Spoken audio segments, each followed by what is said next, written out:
Mon école bienveillante, votre alternative communautaire pour apprendre autrement.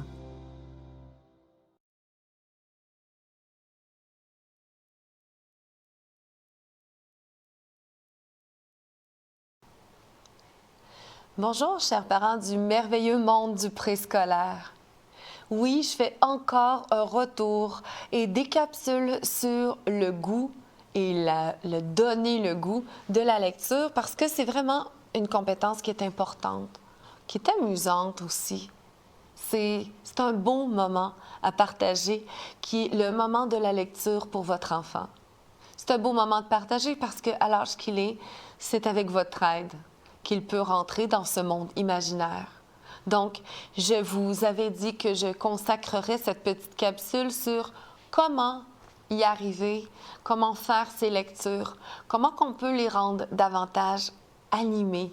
Alors, je vous présente encore une fois, prise 2, si vous voulez, ces petits trucs qui vont vous aider à rendre les lectures de vos enfants stimulantes, agréables, et on vous souhaite justement de procurer ces moments magiques à votre enfant.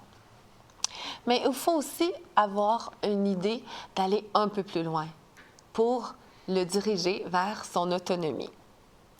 Alors voici les petits trucs pour l'apprentissage du goût et l'amour de la lecture.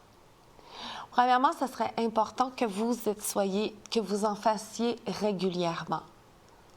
La lecture, dans son monde préscolaire, devrait être partie prenante au quotidien, vraiment tous les jours. On l'a vu dans les capsules du langage, comment ramener la lecture de tous les petits objets. Mais le livre, le conte, la bande dessinée, toutes ces façons de lire autrement sont aussi de façon extrêmement importante et stimulante. Donc, développer le goût de la lecture de façon régulière. Le faire de façon régulière est très aidant. Il apprend beaucoup de choses en vous écoutant. Donc, vous pouvez aborder énormément de sujets pour en faire la lecture. Il apprend aussi beaucoup de choses en vous regardant.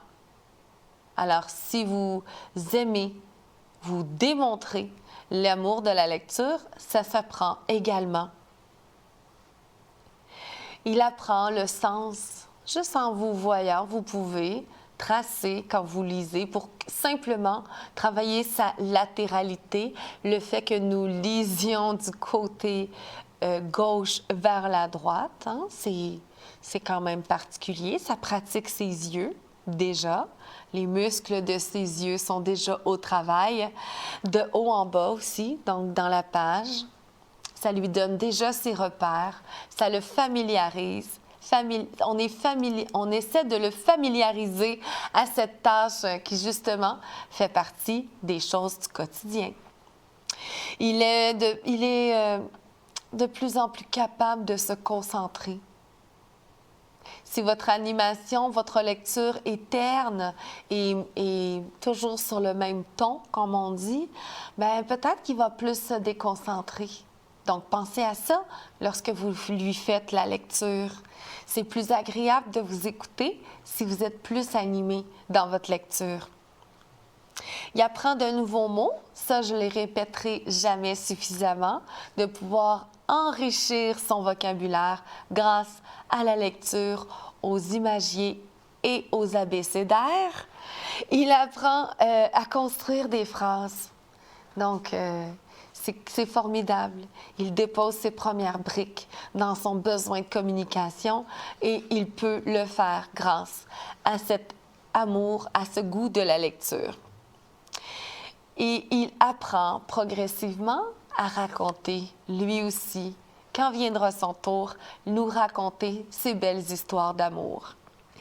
Avec vous, votre enfant découvre aussi le plaisir de lire et il joue avec les mots et avec les images. Il imite des personnages et devine la fin d'histoire. Donc, c'est quelque chose que vous pouvez, dans vos lectures, poser des questions pour aller vérifier s'il a bien compris la dernière phrase que vous venez de lire. Est-ce qu'il a compris ce que faisait vraiment le personnage? Est-ce qu'il est capable de nommer ce que ressent le petit garçon dans l'histoire? Posez des questions. Ne vous gênez pas d'arrêter la lecture pour le faire, pour vérifier, pour amener son attention, peut-être si elle est perdue, on le ramène avec une simple question, on le ramène au texte et on essaie de fois en fois d'allonger son degré de concentration. Il est bon de lire des livres adaptés à leur âge, bien sûr. Ne pas faire l'erreur de se dire « Ah, j'ai hâte qu'elle apprenne à lire, j'ai hâte puis de lui trouver des livres pour les plus grands parce qu'elle est vraiment très avancée. » Non, c'est absolument pas nécessaire. C'est très important de lui trouver des livres adaptés au contraire et qui vont répondre probablement mieux à ses goûts, à ses intérêts, et que si on travaille dans son champ d'intérêt, on va aller travailler beaucoup plus au niveau de la motivation. Et un enfant motivé est un enfant stimulé et stimulable. Donc, ramener ça autour de ses champs d'intérêt et que son degré de lecture soit bien adapté. Si c'est 3, 4 mots par page avec beaucoup d'images, c'est suffisant. Et voyez comme ça, grâce à vos techniques, de pouvoir aller élaborer. Vous vous souvenez dans vos progressions des apprentissages? Mon enfant lisait 3 mots, on est rendu à 4, prenez des traces, mettre des calendriers. Voilà, quelle réussite! Tu lis un livre avec 5 phrases, etc., etc. Gardez des traces. Montrez-lui ses réussites. Ça lui permet de se caractériser davantage dans ses compétences à lui. Et donc, avec des activités de lecture autour de vous. Il y a aussi quelques activités qui vous sont proposées sur certains liens interactif, juste faire attention au niveau du temps passé devant l'écran. C'est pour ça qu'il est beaucoup plus judicieux de travailler ce qu'on a autour de nous pour justement passer le moins de temps possible derrière l'écran. Mais si vous êtes mal pris et qu'il vous manque de renseignements ou d'images ou de mots ou de sujets et que vous avez l'outil consacré juste le temps minimum devant l'écran, en ayant bien sûr à cœur de protéger justement le temps écran. On y reviendra dans la compétence du prendre soin de son corps, bien sûr, mais au niveau moteur, dans les saines habitudes de vie, je vous garderai une capsule sur justement comment prendre soin de ses yeux, de son attention et de son cerveau en calculant et en modérant le temps qu'il passe devant l'écran. Je continue et je termine cette capsule avec les petits trucs encore pour vous aider à lui faire aimer cette lecture qui lui apporte tant. Quand il est petit, c'est correct, on lit avec lui et il y a beaucoup d'images. Mais lorsqu'il devient plus grand, comme votre grand, votre grande, c'est bien de lui faire deviner des mots. Il est capable, elle est capable, si c'est des livres qu'on a déjà lus depuis quelque temps. Maintenant, on lui laisse deviner les mots. On peut aussi lire un mot, chacun notre tour. Une phrase bientôt, chacun notre tour. Je lis, tu lis, et vraiment lui donner comme ça la parole et sa façon de réussir, qu'il est capable lui aussi. Ensuite, il peut inventer des personnages. Vous pouvez créer également, si c'est un enfant qui est habile ou qui en a lu déjà immensément avec vous, il devrait déjà être en âge de pouvoir vous démontrer qu'il est capable, du moins, d'inventer des personnages, de leur faire 2 ou 3 petites actions. Ça n'a pas besoin d'avoir un grand sens littéraire, mais au moins d'inventer des bruits qui vont avec son histoire, des personnages, des lieux, et peut-être même que ça peut créer petit projet par petit projet, à la fin, un grand projet de livre de son préscolaire. Ensuite, vous pouvez, comme je le disais tout à l'heure, faire attention, pas petit truc, de lire de façon vivante. Insister sur les nouveaux mots, par exemple, d'imiter les sons des animaux, de voir le mot et de l'entendre en insistant, en augmentant le volume, en diminuant. Donc, c'est des façons intéressantes d'amener la lecture vivante, de façon vivante. Quand vous lisez, il est bon de suivre avec votre doigt pour lui montrer ce que vous lisez.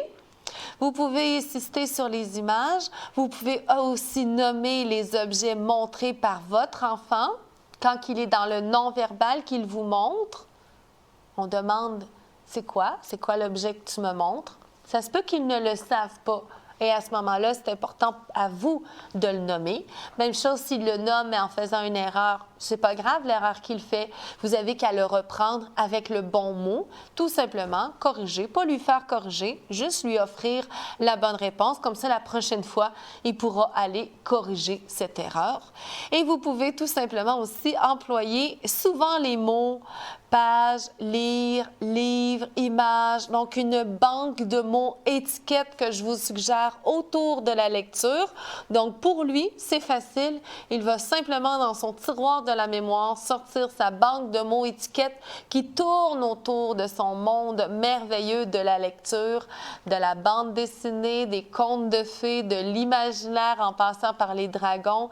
C'est effectivement un des beaux cadeaux que vous pouvez offrir à votre enfant, c'est-à-dire le goût de la lecture qui l'amène vers des réussites tout au long de son programme, tant primaire que secondaire. Finalement, c'est pour tout le reste de sa vie que vous lui offrez ces outils. Donc, bonne création. Je vous souhaite des lectures, des moments propices au rire, des moments propices à la détente, aux larmes, aux larmes de joie ou aux larmes de colère. C'est important de lui apporter ce qu'il faut pour qu'il puisse s'exprimer d'une meilleure manière grâce à la lecture et bientôt l'écriture qui va faire partie de son quotidien. Alors, c'est ce qui fait le tour de notre petite capsule. Et si on lisait une belle histoire ensemble, ce sont mes petits trucs qui vont vous aider dans ces lectures. Bonne fin de journée à vous et je vous dis, on se revoit bientôt pour la prochaine vidéo.